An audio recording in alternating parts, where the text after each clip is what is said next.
কিন্তু অলরেডি 7 ঘন্টা হবে এখনো কেউ হার মানেনি। 7 ঘন্টা চলতেছে।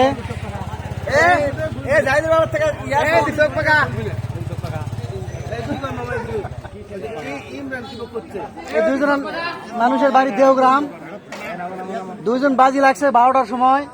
যে ভ্যান থাকা দুইজনের মধ্যে যাই আগে নামবে তার প্রতি ঘন্টায় 100 টাকা করে দেওয়া লাগবে।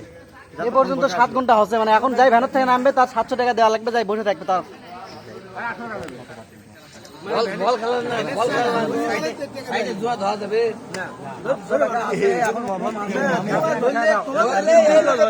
আমি চাষার দিকে 500 ধর্ম, আমি এই দিক ধরা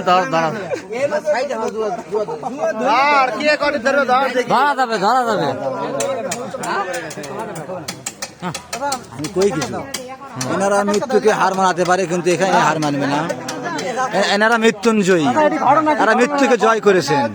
আবুল চাচা হাটত দেওয়ার জন্য তোলার পরে এই শালা বারিকের বাচ্চার জন্য নামে লাগছে, মাল নামে করো বলি ভেনত মাল লেগেছে হাটত। বেচা কিনা করে হাটত থেকে আবার এটা আসনো, তারপরেও এটি আছে। একই ঘটনা কি ক্লিয়ার করে কোন? একে ঘটনা হচ্ছে এরা দুজন ধোঁয়া ধরছে, আগে ভেনত থেকে নামবে তার প্রতি ঘন্টায় 100 টাকা দিতে হবে। অর্থাৎ 12টার দিকে শুরু করেছে, এখন 7টা বাজে। হয় কারণ এখন যাই নামবে তার 700 টাকা দেওয়া লাগবে অবশ্যই।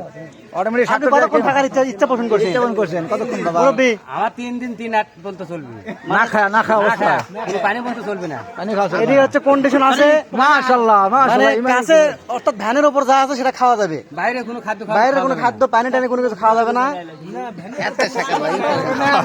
পেশা পায়খানা সব ভ্যানের উপরে।